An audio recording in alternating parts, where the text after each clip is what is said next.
তার বুকটা ফেটে যাচ্ছে, এত কষ্ট হচ্ছে। আমি শিওর এগুলো হচ্ছে ধান্দাবাজি। না না প্লিজ আপনি ফাপড় কম মারেন, আমার সাথে ফাপড় কম মারেন। আপনি কি নেশাগ্রস্ত? আমি নেশাগ্রস্ত। আপনার চোখ মুখ দেখে তো আমি আপনাকে বলেন। দর্শক শ্রোতা, আমার পাশে যে লোকটিকে আপনারা দেখতে পাচ্ছেন তাকে সবাই চেনেন? দেখেন তো একটু খেয়াল করে, উনি নাকি একজন আলেম ছিল, বক্তা ছিল। দেখেন আমি একটু ওনাকে দেখাই, তাহলে হয়তো আপনারা চিনবেন। এই লোকটিকে আমরা কোথায় এসে পেয়েছি জানেন? গাজীপুরে নির্জন একটি জায়গায় তিনি লুকায়িত আছে। আচ্ছা, এই যে আপনাকে তো সোশ্যাল মিডিয়ায় বিভিন্নভাবে ভাইরাল হয়েছে, আপনাকে নিয়ে বিভিন্ন কথা হচ্ছে। আপনি একজন আলেম ছিলেন, আপনারা স্ক্রিনে একটু ধরেন, এটা স্ক্রিনে দেখা যাচ্ছে আপনি এর আগে কত সুন্দর বেশভূষা ছিল, মোট কথা একটা ধার্মিক লোক যেরকম হয় আপনি এরকম ছিলেন। তো আপনার এই যে পরিবর্তন কেন? আসলে কষ্ট এবং দুঃখে এরকম হয়ে গেছে, তো মানসিক টেনশনে বা মানসিক চাপে মানুষ পরিবর্তন হয়ে যায়, যেহেতু পরিবর্তনটা অনেকটাই। মানে আপনার কি চাপ, আপনার মানসিক কি চাপ? আসো এটা এখন বলা যাবে না ভাই, কিন্তু আপনি কি জন্য আসছেন ওইটা বলেন তাড়াতাড়ি ভাই। আমি জানতে চাচ্ছিলাম আপনাকে নিয়ে যে এই যে বিভিন্ন ধরনের আলোচনা সমালোচনা হচ্ছে, আপনার চুল কালার নিয়ে আপনাকে মারধর করলো এক সাংবাদিক দেখলাম, তারপরে বিভিন্ন রকম আপনার নানা ধরনের কথা বলা হচ্ছে।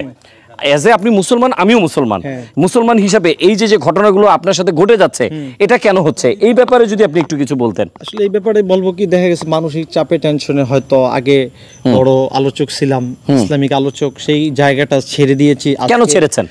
মনে কষ্ট এবং দুঃখ। কি কষ্ট আপনার? এটা অনেক কষ্ট, পাহাড় পরিমাণ কষ্ট, যে কারণে ছেড়ে দেওয়ার কারণে হয়তো আপনার দেশবাসী বিষয়টা মানতেছে না। দর্শক, ওনার কষ্ট বর্তমানে কিন্তু ভাইরাল ব্যাপারটা কিন্তু আমাদের সবার মাথায় আছে।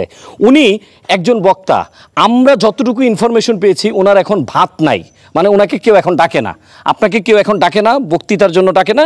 আপনি বর্তমানে এই চুল কালার করে আপনি ভাইরাল হয়ে আপনি কি নেশাগ্রস্ত? আমি নেশাগ্রস্ত। আপনার চোখ মুখ দেখে তো আমি আপনাকে জাস্ট বলি, আপনি যে বিষয়টা বুঝাইতেছেন যে আমি ভাত পাই না বা দাওয়াত পাই না বিদায়, উল্টা পাল্টা কইরা আপনি ভাইরাল হতে যাচ্ছেন।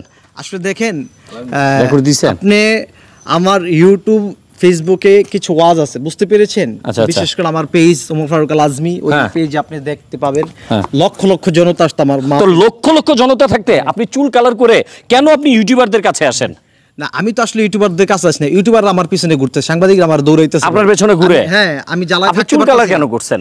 চুল আসলে এটা আপনার কি বলে, মনে চাইছে এই জন্য করছি। মনে চাইলেই কি একটা আলেম যা মনে চায় তাই করতে পারে? আসলে দেখেন, আমি তো আসলে কি বলে, আমি তো আসলে ওই লাইনটা থেকে বের হয়ে আসছি, কথা বুঝতে পেরেছেন? আপনি কি আর জীবন ওই লাইনে যাবেন না? ওই লাইনে যাবো কি যাবো না ওই ব্যাপারে তো এখন কিছু। দর্শক, আমি শিওর এগুলো হচ্ছে ধান্দাবাজি। না না প্লিজ, আপনি ফাপড় কম মারেন, আমার সাথে ফাপড় কম মারেন, আপনি ফাপড় কম মারেন। আমি আপনাকে বলি, আপনি লাইন ঠিক করে কথা বলেন।